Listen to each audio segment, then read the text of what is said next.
Well, good morning. Welcome to No Strangers Attached Street Ministry. Figured I'd come by and just sort of give y'all a chat up. Well, I'm here to tell you that the pearly gates are pearly. No, I think I come real close to seeing those pearly gates this last week. Oh my goodness, what a crazy week this has been. So I started getting, I had problems with my health. I have all my life actually, with my sinuses and my ear, nose, and throat thing, just infections. Um, and then it usually turns into bronchitis, that kind of stuff. But I've done that for pretty much my whole life, at least 3 times a year. Um, so it's fairly common with me to know the symptoms and know what's going on and how to treat it and what I need and everything else. So I started feeling a little bit of wetness in the back of my ear, but I haven't had that since basically they had to take my teeth out, except that one infection that I had a few years ago, and they had to take all my teeth out because I abscessed all of them. Um, but when they did that, it actually cleared a lot of that up. I hadn't been sick since then. So that's probably been, 4 or 5 years, I guess, and I haven't been sick at all. But I started feeling that again this last week, and I said, all right, well, let me call my doctors. I called my doctor up, and I told her, I says, well, I need an antibiotic. She said, well, I don't have any openings right now. I said, I know, but as you know me and my history, I've just send me an antibiotic. So she said, are you allergic? I said, no, I've had just about everything you can possibly, prescribe out there. She said, all right, well, how about amoxicillin? I said, well, that's good. I've used that quite a few times in my life. No big deal. I said, that's the pink pill? And she said, yeah. I said, I think I even had the liquid at that one time when I was young. That was pretty common back then. I know all my kids always had it, and plus I've had it many, many, many times. But yeah, pretty common. So she sends me a prescription. I use that probably about 3 days. And then that's when I went in for my heart cath. So I said, and they had to stop all my medicine the day before that. So I stopped it all. And then I didn't even start it back up till, I don't know, maybe 2 or 3 days after that. And I took one pill. And boy, I tell you what, it hit me like a rock. I had ended up getting what they call that anaphylactic shock. Anyway, I was highly allergic to it, and it almost got me. I had to. I started feeling my tongue swelling real bad, and I told my wife, I said, call 911. Call 911. She thought there was something really wrong, like call 911. So I couldn't hardly breathe. So what I did is I took my 2 fingers and I went down my throat, and I was literally pulling my tongue out of my mouth just to open my airways up and breathe. When the ambulance guy come in, he's like, well, we're going to have to intubate. Is that when he says his throat's closing up? And the other one says, no, hold on, just let him hold it open like that. He's got a pretty good clearance. I can look back in there and see it. He's got, if he can keep it open like that, at least he'll be able to breathe. So I went all the way for the ride, all the way to the hospital with my 2 fingers down my throat. And of course, they were pumping me full of drugs and everything. And by the time I got there, the hospital, they checked me out, and they ended up pumping more EpiPen stuff in me. I had like 4 of those, and I think there was like 6 Benadryls, they give me. This stuff called Pepsid. I thought it was for stomachs. I used to use that for, to take care of my antacid in my stomach, but apparently it has something, it's a real good antidote, I guess, for that. So they give me that, of course, but they had me so much pumped up and stuff, I tell you, it was crazy. I started really, just almost like my body was shaking like I was freezing cold, but I wasn't cold. But my body was just shaking like crazy. So she said that she had so much stuff in me right now that that's the only way that I could, they could get me through this. So anyway, about a couple hours later, it started. At least it got to a point to where I could take my fingers out of my mouth anyway. And I kept choking on my saliva. So they give me one of those little wand things that you can suck, stuff out of your throat. So they said, "Man, you're good at that." I said, "Well, I've seen how it works, plus I know where it's at, so I'll do it myself." I was sticking it halfway down my throat, apparently. But it kept like pooling right around my windpipe. I didn't want to choke on that. I have a bad problems with that anyway. So I was able to get all that and keep it out. So they went on and took me on up to the main hospital. And from the main hospital, then they put me in there, and I had to stay in there for overnight to just observe me because of all my heart problems and stuff too. They wanted to make sure that there was nothing else going on. And I've been having to take Benadryl for the last week. And I hate that stuff, man. It makes me so tired and sleepy. But had to take that, and just a regimen. I'd take like 6 of them a day until they give me some kind of a steroid, and I had to take that for like 4 days or 5 days, and it like step down dosage every day. But I seem to be feeling pretty good. But apparently, they asked me, says, "Have you done anything different lately?" I says, "Well, everything. I got all my new medicines and stuff that I'm taking, and Lord, I got 29 medicines I take every day. I mean, and they said, wow, and I, of course, my daughter just walks into the hospital and shows them the bag of medicine that I have. So they said, well, we'll be handling that while we're here, so he doesn't take that back home." So they took care of me overnight.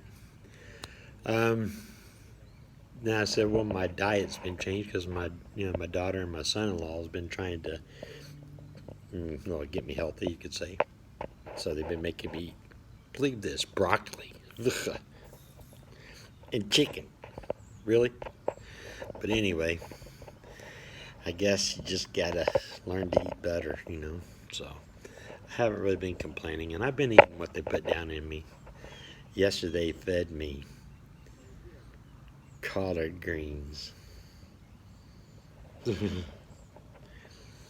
It's like grass. It was literally like eating grass with vinegar and a little bit of sweetness, almost like sugar or something. I don't know what he put in there, but I mean, yeah, it was okay, I guess. But I mean, I've had spinach and things like that when I was little. Mom always made that kind of crap, and I mean, so I had it, but it wasn't nothing that I've ever tasted like that before because it was sweet. But I sort of enjoyed, spinach when Mom made it. It was like a vinegary, but it was cooked down, sort of like what this dish was. But anyway, so, the doctor says, well, I said, the only thing that really stands out would be the antibiotic. She says, are you allergic to penicillin? I said, no, I never have been. Says, well, things can change. You could just be allergic maybe to the coating that they put on it or something. But we're not going to take that chance. So now you're allergic to all penicillin. So I have to, then she prescribed me this EpiPen. I guess I got to go and pick one of those up. God knows what that's going to cost me. But anyway, I got to get that and have to carry that with me apparently all the time now. So I don't know. Just said I should get a bracelet or something saying that I'm allergic to it, because I had such an adverse reaction that I should have a warning to let people know that that's what's going on possibly. But anyway, that's how my week's all been going. How you all been doing? Hope it's a lot better. I mean, I don't mind. It's, life's life, But, I don't know. Just a crazy ride, I tell you. This health problem, it seems like the older I get, the worse it gets, Just more junk piling up on you. Getting old is terrible. If you have a chance, don't get old. And if you're still young, get out and live your life, man. Don't waste it. Live every moment like it's the last.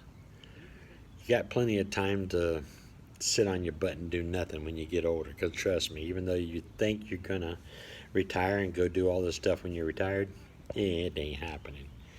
It never hardly does. So go on and take it now while you're young. You can work yourself to death when you're older. So what? You know? But anyway, just figured I'd come by and say howdy to you all. I haven't talked to you or seen you a lot. Oh, I really want to thank Carl and Cindy. I love you guys. Thanks so much for helping my ministry out. Of course, Catherine and Jack and Bailey and there's about 10 of you. I just love you to death. I mean, you know, and every little bit that you've been helping me has really, really been helping a lot lately. Really has. So I greatly want to appreciate that. I'll try to make a list so I can remember everybody, but you know how my memory is. I mean, I sort of a second memory, so if I forgot you, I didn't mean to forget you.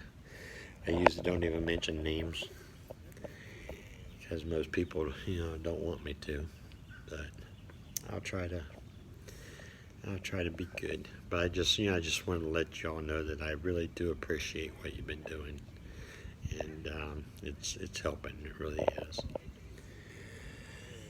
But besides that, yeah, I'm sitting at the park today. I'm just trying to. It's 82 degrees in Florida today.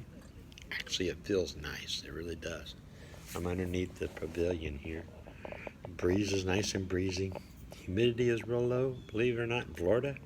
Yeah, it actually feels like a nice, you know, like almost a spring type of day, you know. Very comfortable, very comfortable. Even sitting in the van, it was comfortable. But I wanted to get out and just get some fresh air.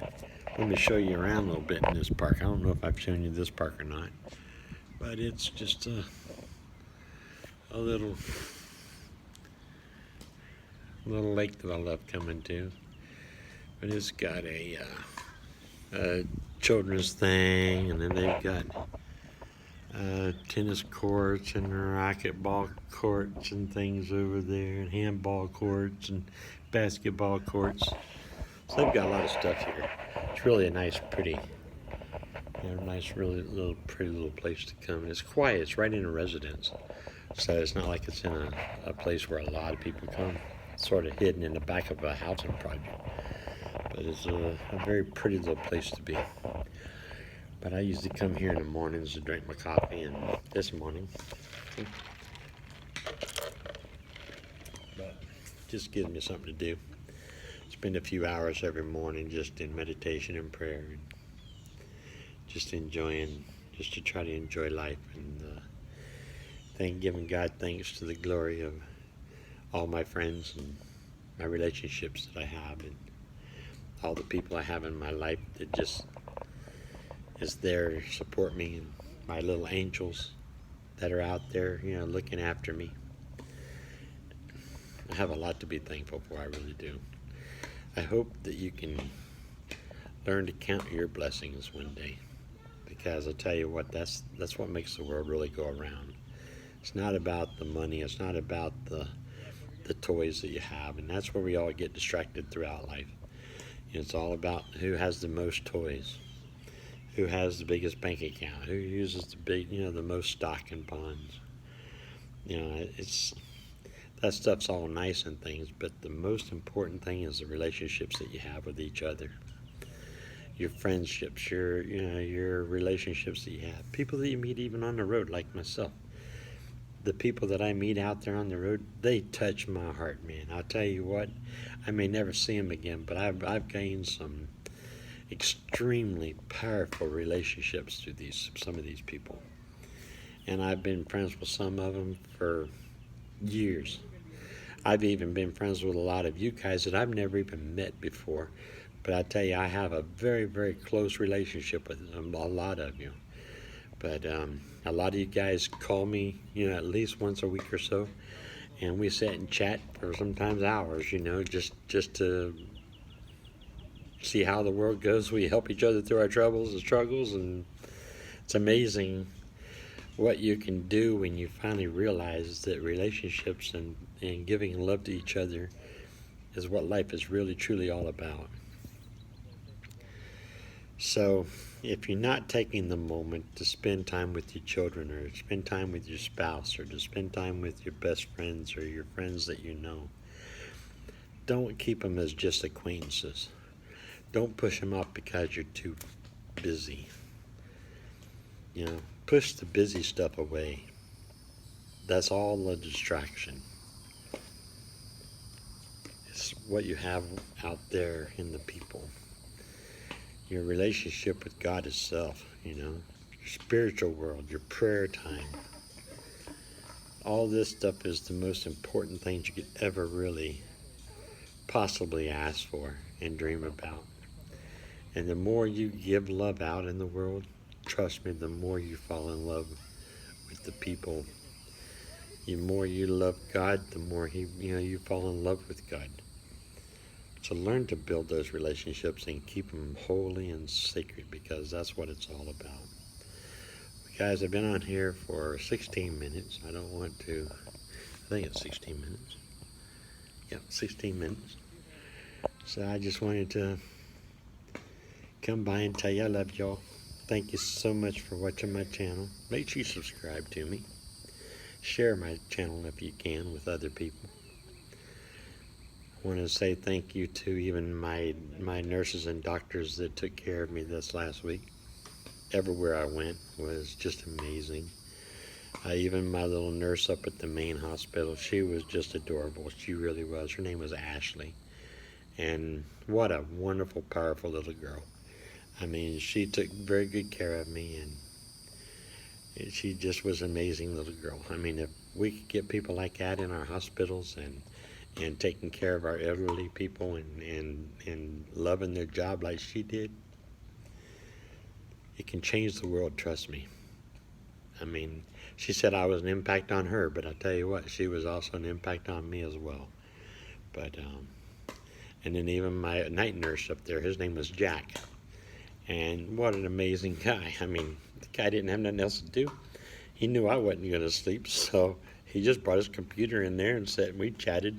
He did all of his work right there in my room, right there on the computer. So, we had a good time pretty much all night long. So, it was really a very lovely time at that hospital. I really enjoyed that. And then at the other little hospital that first saw me, there was probably 10 of them looking after me. I mean, everybody in that whole place was pretty much in my room, checking me out, making sure I was okay, and standing by to do something. And I mean, I had a really good experience with all that. Of course, I guess I give them all a big scare. I know I scared my wife, and I scared my girl, and I scared my son-in-law, that's for sure.